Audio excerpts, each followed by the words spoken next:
I look, it's like almost extensions of Joe Biden's arms. Now that Donald Trump is out and Joe Biden is president, you're going to see a bit of a media shift. You're already seeing it. In fact, I'm going to play a clip here. This is the night before Joe Biden became inaugurated, and it is really out there. Something you may see, in like North Korea, but here it is on CNN. David Chalian of CNN making these comments, and I will, before I even get to the clip, I will say I'm going to give him just a slight pass here, simply because there is definitely a different feeling in the air now that Trump is gone and Biden's in. There is definitely an immediate cultural impact that can't be ignored. But the reason I'm showing you this is because you should expect a lot more of this going forward. I mean, hopefully we don't, but you should expect it based on how the media tends to operate under quote unquote normal presidencies. But check out this clip. There's still some tinkering going on with the inaugural address, but his aides have made really clear it's not like he's trying to ignore or paper over either what happened at the Capitol 2 weeks ago or what we've been through throughout 4 years of the Trump presidency. And the contrast on display tonight was so stark. I mean, those lights that are just shooting out from the Lincoln Memorial along the reflecting pool, it's like almost extensions of Joe Biden's arms embracing America. It was a moment where the new president came to town and sort of convened the country in this moment of remembrance, outstretching his arms. And contrast that with that video you just saw of a disgraced president on his way out at his lowest point in his presidency at the very end here by himself, fighting for his political movement to live on, and not even necessarily promising that he's going to be leading that movement, you noted in his remarks tonight. I just think that sort of isolated moment of Donald Trump inside the White House versus Joe Biden on the National Mall with an embrace of the country in this dark time on the eve of his becoming the 46th president. The lights along the reflecting pool are almost like extensions of Joe Biden's arms. This is the kind of stuff that, unfortunately, the media loves. Symbolism, anything that really makes it feel like they're on an episode of The West Wing, the Hollywoodification of Washington, D.C. This is what they love. It's not even really just about, it's not really about a bias towards Joe Biden as much as it is a bias towards symbolism, a bias towards decorum. That's really the obsession that cable news has.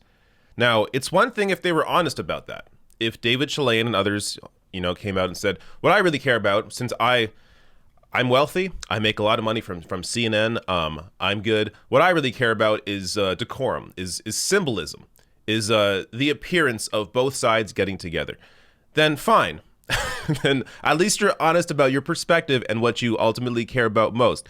But when they pretend to be neutral and pretend to care about the facts and pretend to be, representations of everyday citizens, it is just dishonest to have symbolism be so much of their focus. Now, of course, look, it depends on the person. CNN has put out fantastic reports, investigative pieces on what is going on in various cities when it comes to income inequality, other networks as well.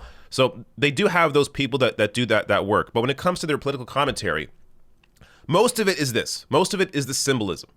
And it really is. I mean, that was completely absurd. Now, as I said, I'm going to give him just a slight pass here because a lot of people are on this high now that Donald Trump is out, Joe Biden's in. There is definitely a different feeling in the air, I guess you could say, but that has to end. I mean, their job here is to be critical of whoever is in power and be representations of the people, be a voice for the people. That is what cable news media in general, that is what they are supposed to do. So they should be pushing Joe Biden to maybe get single-payer healthcare, push for single-payer healthcare during a pandemic where people are going to be impacted by having COVID-19. That's going to be a pre-existing condition going forward. It's going to cost people even more now when it comes to healthcare costs. So universal healthcare should be the bare minimum in terms of what the media is pushing the administration on. But of course, they're not doing that. And it's important to be aware of how easy it is to get lost in the symbolism in the media framing of these issues. I saw a great tweet here from Adam Barkin.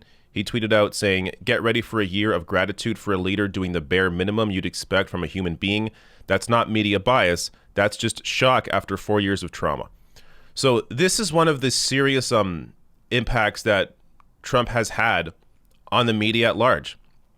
Because we've had this insane presidency for 4 years. Now just basic human decency, in terms of being kind one-on-one. Joe Biden is known to be a kind person one-on-one, but that does not translate necessarily to public policy.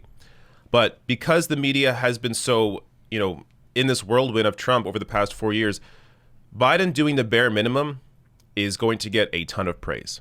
And expect very little criticism of Joe Biden, at least in the first year, because they can just say, in their minds, they can just tell themselves, well, at least he's not Trump. Sure, he's not pushing for universal health care, but at least he's not Trump. Sure, he's saying $1,400 now instead of $2,000, but at least he's not Trump. This is going to be a constant theme where Joe Biden doing the bare minimum, getting back into the Paris Climate Accord is the bare minimum. So, moves like that, which are good, don't get me wrong, a lot of Biden's executive orders so far are fantastic. And a $1.9 trillion bill is a good start in terms of addressing the pandemic. But it's not enough. And the media's job here is really supposed to be to represent the people and fight the administration. Are they going to do that? I'm very suspect of that, simply because of Trump's impact over the past 4 years and what it's really done to the media. And you just saw it in that clip.